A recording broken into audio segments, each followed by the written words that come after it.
I did a live event the other day, and one thing I spoke about was the areas, the locations that were going to boom over the next cycle.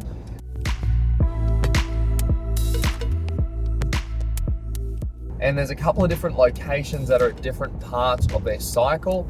So let's go through each and every location. I'm just going to do it off the cuff and tell you a little bit about what I see is happening in the market and where I think each market is going.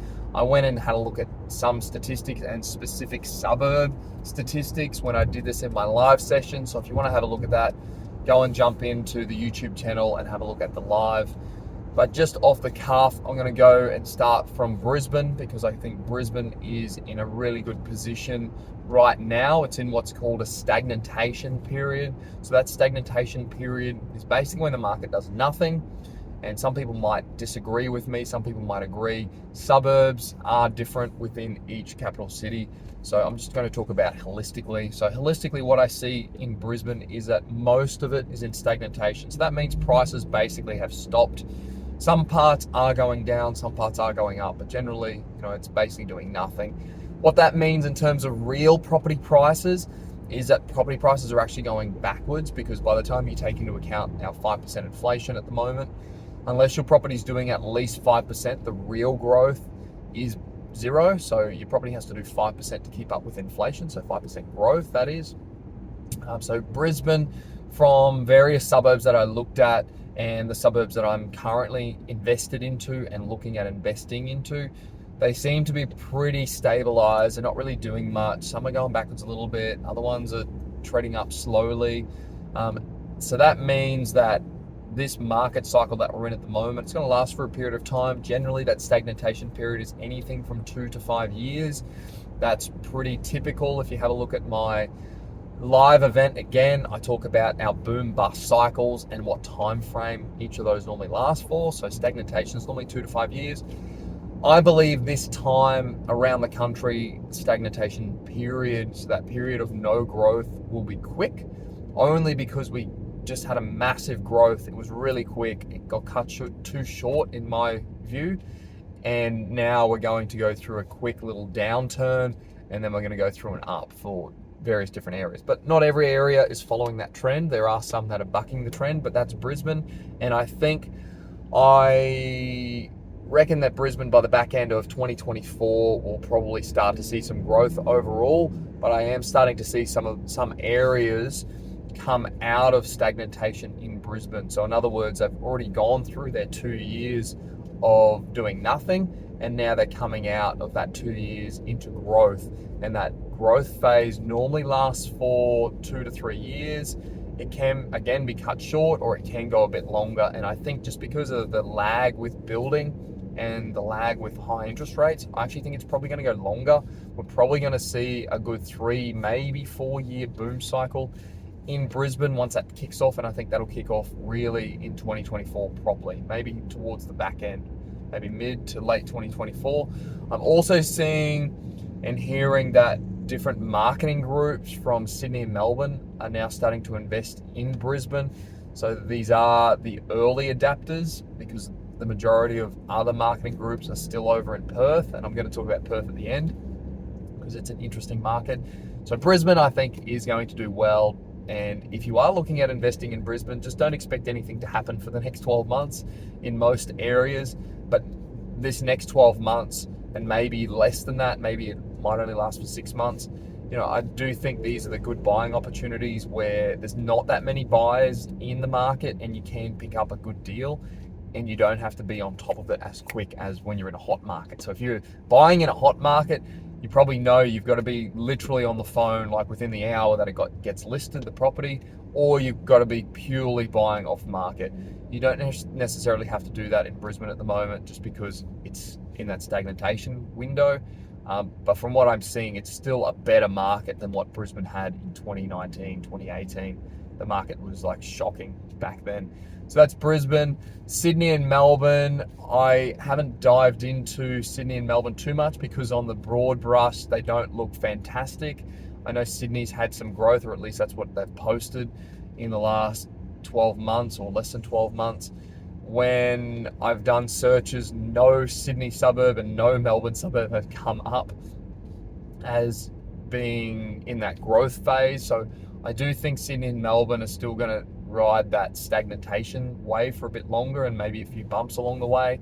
But I think a lot of it, because interest rates are where they are, a lot of it comes down to affordability.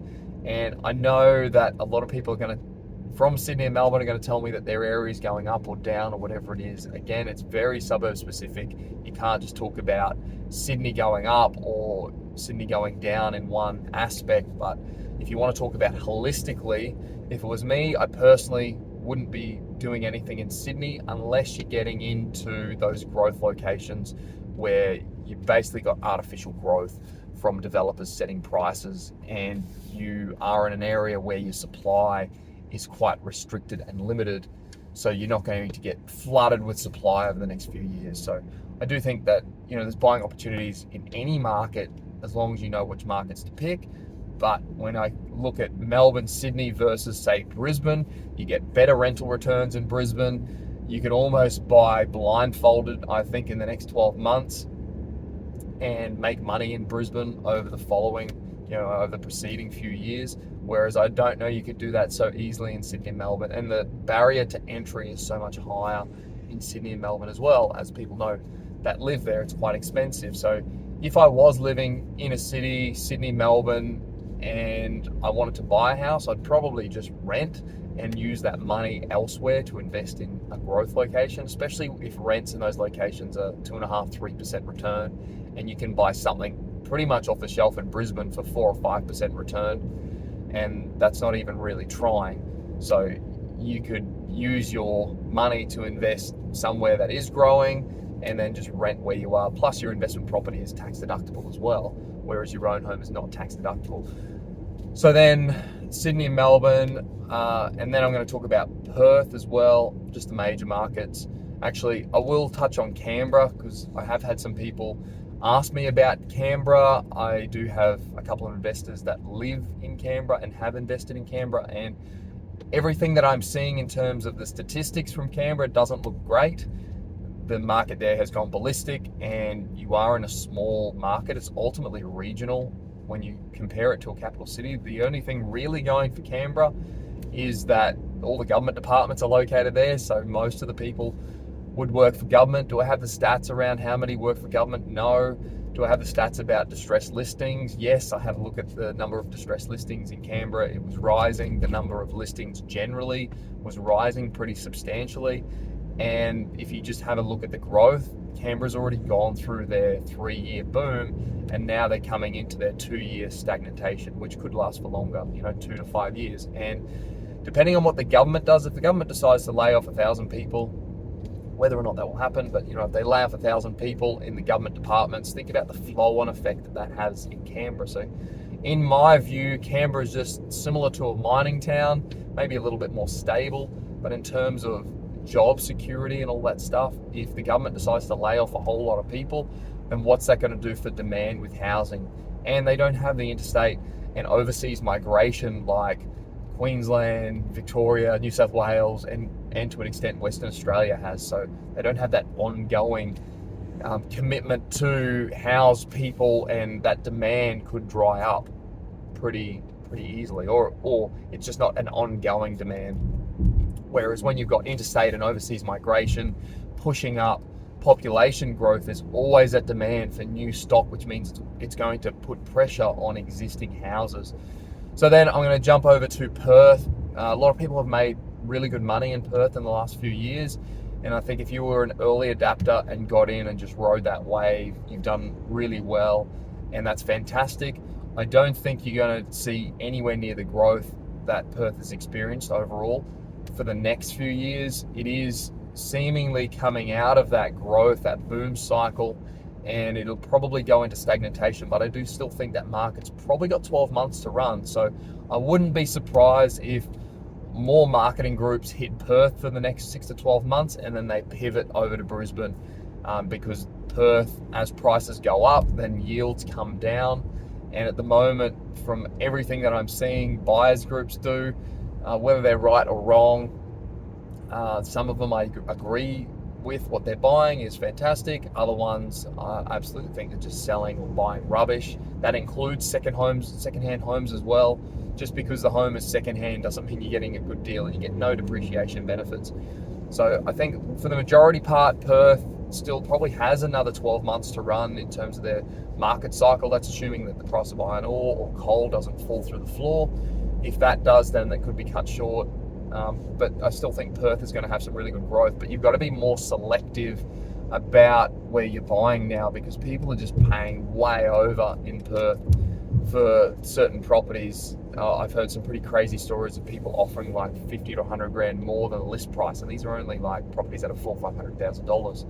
So Perth has just gone spastic. You've got all of the East Coast, Sydney, Melbourne, even to an extent Brisbane buyers over there. So there's a lot of money getting invested in Perth, and it's all investors driving the market because it is such a hot market at the moment, and it's well and truly overdue. It is the most affordable capital city in Australia at the moment, and it's giving the best yields as well. So Perth, I think it's got another 6 to 12 months, but you've got to be more selective about your suburb and about your property. You can't just buy like what people have done in the last couple of years if you actually want to make any growth. I even think some of those areas where people have made good money out of them over the last couple of years, I think we'll probably start to see people lose money in those areas, even though the market's still growing. If you pay too much extra over for your property, if you pay 10% above the market has to move by 10% just for you to break even, and that doesn't even include transaction costs. So you got to keep that in mind as well. You basically need your property to move, to grow in value by 10%, really, for it even just to scratch the surface on making it worthwhile. So there's one city that I missed, which was Adelaide. Sorry about that, Adelaide. Adelaide is similar to Perth in that it's still got a bit more of the cycle to run, but it's very selective. Most of those areas that were booming the last few years have finished their boom, from what I can tell, and Adelaide is coming into that stagnation, basically no growth period. So if you are going to buy in Adelaide, I think you just got to be very careful about where you're buying.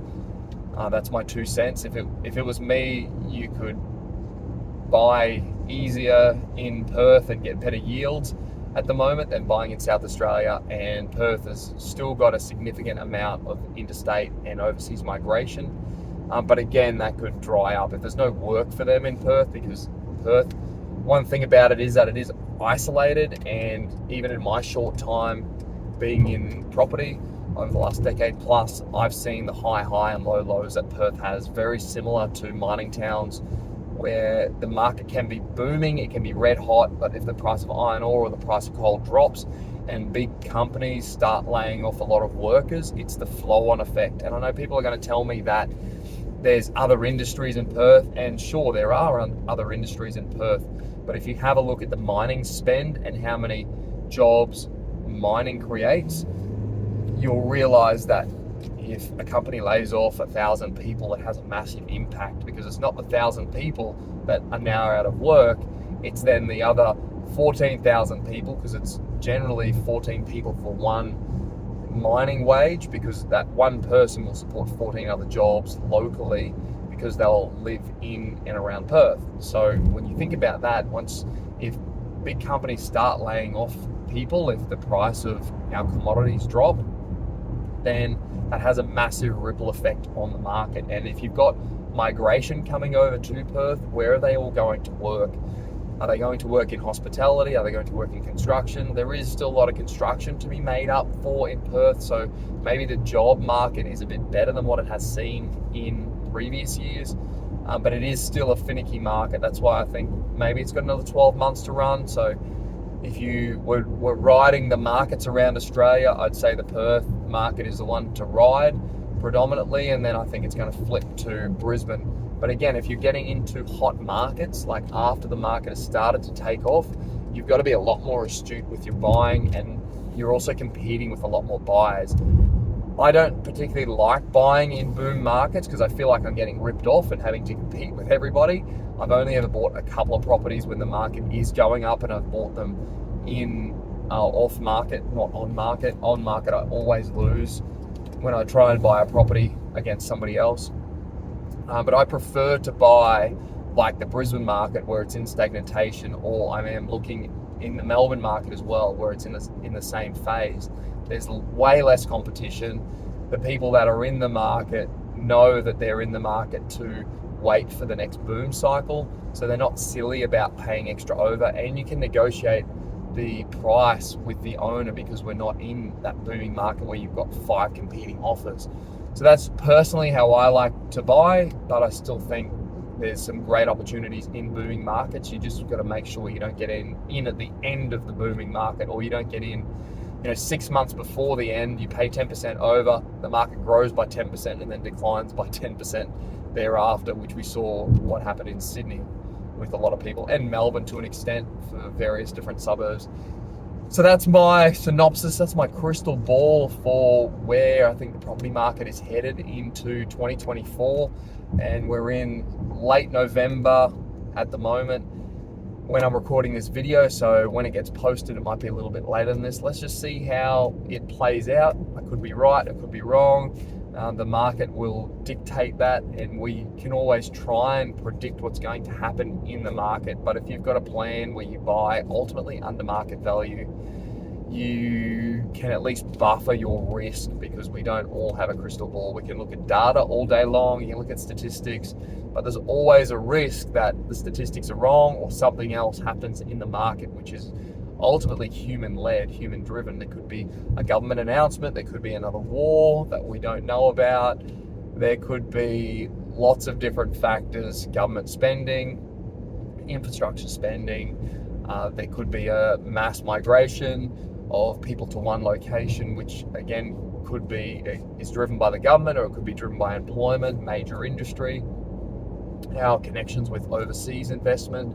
There's so many different factors at play that we can't predict it 100%. We can only just speculate. And in my experience, if you don't jump into the market and don't back yourself, then when the market goes up, and I've seen so many people say after the fact, oh, I was going to do something, or I was going to do this, and they just miss the boat.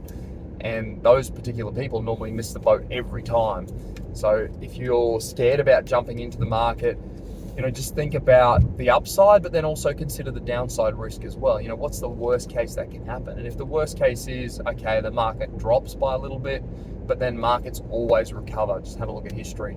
If you don't time the market exactly, it doesn't matter, just ride out the wave. But just make sure you are buying good property, and to buy good property, you've got to have some knowledge about what's good and what's not good. Otherwise, you're just going to be going out buying blindly, which has worked for some people, but those people have gotten lucky, and unfortunately there's plenty of people that haven't gotten lucky. You only hear about the good news stories at the barbecues. Nobody ever tells you when they've lost 100 grand on a property that they purchased and they didn't do well on. You only hear about the stories where somebody's made 100 grand by renovating or buying a property on the market or whatever it is, and most of the time those stories aren't true anyway. So don't believe everything that you hear, but there will be a lot of money made in this next cycle.